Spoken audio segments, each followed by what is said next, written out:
정책에 대해서 좀 질의하겠습니다.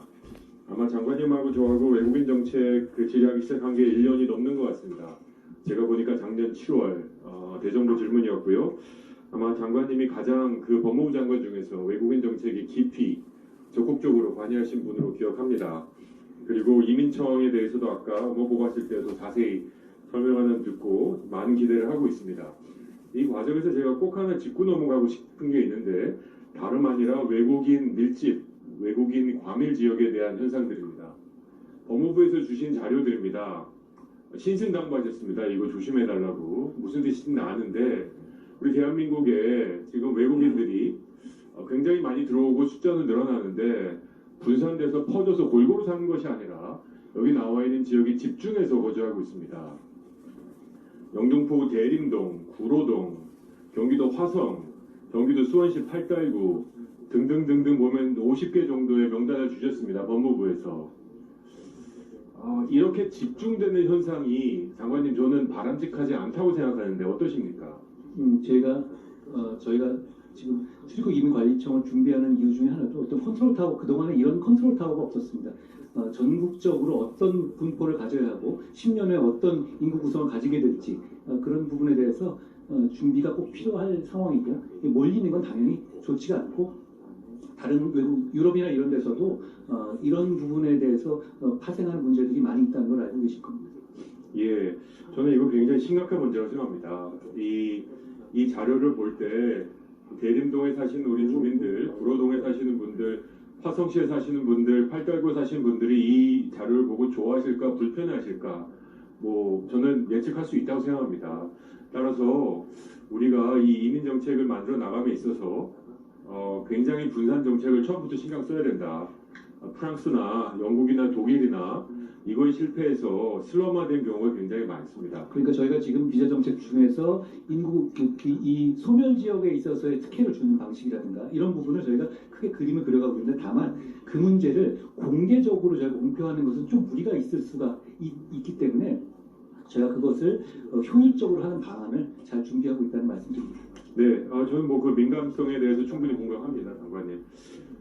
두세 가지 사례를 좀 말씀드리고 싶은데 제가 아는 유럽의 어떤 나라는 우리나라로 치면 기초단체 별로 구분을 해서 외국인 비율이 일정 비율이 넘어가면 외국인 등록을 금지합니다. 전체 외국인은 들어올 수 있지만 이렇게 집중되는 걸 막자는 거죠. 재산의 부동산 소유 비율이 외국인이 어느 정도 넘어가면 이것도 막습니다. 우리가 지금 한참 문제가 되고 있는 제주도의 중국인 부동산 매입의 비율이 너무 높아진다. 이거는 국가 자산의 보호 측면에서 이런 걸 적극적으로 한번 검토할 필요가 있다고 저는 생각합니다. 이런 정책들에 대해서 한번 검토해 보시는 건 어떨까요? 그런 정책이 꼭 필요하다고 생각하고요. 지금까지 저희가 출입국 이민 정책이 여러 부처에 나누어서 일종의 나와바리 개념으로 지금 운영되어 왔거든요. 그러니까 하나로 컨트롤 타워로 책임지고 거기에 대해서 비판받고 거기서 그림을 그려나갈 수 있는 어떤 정책적인 타워가 필요하다고 생각합니다. 지금 말씀하신 이 출입국 이민 관리청이 필요한 이유가 그런 겁니다. 전국을 놓고 볼 때 보면요. 지방에 계신 분들은 당연히 소멸 지역들은 어떻게든 간에 당장 많이 받고 싶어 합니다. 그러니까 전국적으로 보면 중앙정부 입장에서는 그렇지 않거든요. 그러니까 그런 부분들을 책임 있게 어떤 결정하고 그럴 수 있는 기구가 필요하고 그런 차원의 준비를 하고 있다는 말씀드립니다. 예, 그 과정에서 제가 또 한 가지만 좀 부탁을 드립니다. 우스울 수도 있고 저도 놀랐는데요. 한번 보시죠. 그 다음 슬라이드 한번 보시면 이게 누구냐면 세종대왕도 외국인 정책에 관심이 있었습니다. 웃으시는데 저도 그랬습니다. 이게 말이 되나? 이 회의무리가 뭐냐면 조선시대에 한국에 왔던 이슬람 사람들입니다. 이슬람 사람들이 조선 땅에서 이슬람 복식을 입으니까 조선 땅이 이슬람 복식을 그만오라. 이 세종실록에 나와 있는 얘기입니다. 그리고 그 이후에 이슬람 사람들이 한국에서 더 많이 장사하고 더 많이 정착했다는 얘기입니다. 굉장히 시사점이 있습니다. 저는 외국인들이 한국에 와서 많이 사는 것, 특히 우리가 필요한 인력들을 환영합니다. 하지만 한국에 적응하는 과정이 부족하면 저는 우리 한국인으로 살 자격이 없다고 생각합니다. 언어를 포함해서 문화나 여러 가지 것들을 한국화하는 과정이 없이 이런 서징도형이 말한 이슬람 복식을 고집하는 경우에는 그만오라라는 이런 강력한 정책을 취해서 외국인들이 한국에 와서 한국이 마음에 들어서 살고 싶으면 한국적 사고, 한국적 문화, 언어 이런 것들을 한국화를 소위 해야 된다. 이 따라서 이 불가소의 영주권 중심을 주기 전에 반드시 검토해야 하는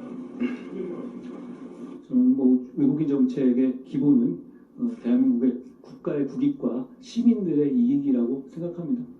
그런 면에서 공감하는 면이 있지만 그렇지만 또 이 세계적으로 통하는 이 가치라는 건 있지 않습니까? 또 그런 건 또 저희가 물러설 수 없는 부분도 있기 때문에 잘 고려해야 한다고 생각합니다. 그렇지만 말씀하신 것처럼 다른 나라들 특히 유럽 같은 경우는 초창기에 이민을 마구 받아들일 때 일종의 어떤 원죄의식 같은 게 있었거든요. 제국주의 침략이라든가 이런 것 때문에 과거에 침략했던 나라의 주민들이 훅 몰려올 때 그걸 막을 수가 없었던 겁니다. 저희는 그런 게 없죠. 그렇다면 지금 단계에서는 들어와서 서로 간에 불편한 상황이 생길 사람들이 아니라 우리나라에 충분히 적응할 마음가짐이 돼 있고 우리 국민들이 그렇게 쉽게 외국인들 잘 못 받아들이는 특성이 특히 아시아권이 있지 않습니까? 그렇다면 그런 점까지 고려해서 대한민국 정책 상황에 맞는 비자 정책, 출입국 정책을 해야 한다는 겁니다. 그러니까 제가 그 E74 말씀을 많이 드렸잖아요. E74 비자를 가지고 한국어라든가 기업인의 추천을 가지고 한다는 거. 그게 그런 의미인데요. 결과적으로 보면 외국인 정책을 노동 위주로 하게 되면 결국은 이거는 노동권의 문제가 되거든요. 그럼 누구도 안 받아들이고 이런 식의 이 차별할 수가 없게 됩니다. 그렇지만 외국인 정책은 기본적으로는 법무부의 출입국 정책을 앞세워야 한다라고 생각합니다. 왜냐하면 그렇게 되면 비자 정책이라는 것은 전 세계적으로 굉장히 그 국가의 주권적인 어떤 이 권한이 강하게 인정되는 영역이거든요. 그 부분에 대해서 우리가 나중을 우리나라를 한 10년, 20년 뒤의 미래를 어떻게 만들지를 이 기획하는 비자 정책을 하는 것이 기본이어야 한다고 생각하고 그렇기 때문에 저희가 이 법무부의 출입국 이민관리청을 준비하고 있는 것이라는 말씀드립니다. 그렇지만 역시 마찬가지로 그렇다고 해서 어떤 종교는 안 된다 이렇게 갈 수는 없죠. 우리나라에 수준이 있는데 그렇지만 그럼에도 불구하고 우리나라 국민들이 또 좋아야 하거든요. 그리고 들어와서 뭐 서로 간에 분란만 일으키면 서로 간에 힘들지 않습니까? 그러면 그런 조정은 많이 하고 있습니다. 미국식으로 가는 방법도 있고 유럽식으로 가는 방법도 있는데 그 중간에 우리나라는 굉장히 독특한 영역이 있습니다. 왜냐하면 우리나라에 일단 들어오면 사실상 섬이기 때문에 밖으로 나가지 못해요. 유럽은 어느 나라에 들어가잖아요. 그러면 이쪽에서 외국인 정책을 확 좋으면 다른 나라로 빠져나 이런 게 되고 미국은 워낙 넓잖아요. 그리고 들어올 수 있는 통로도 한정돼 있고 저희는 들어오긴 어려운데 일단 들어오면 나가질 않습니다.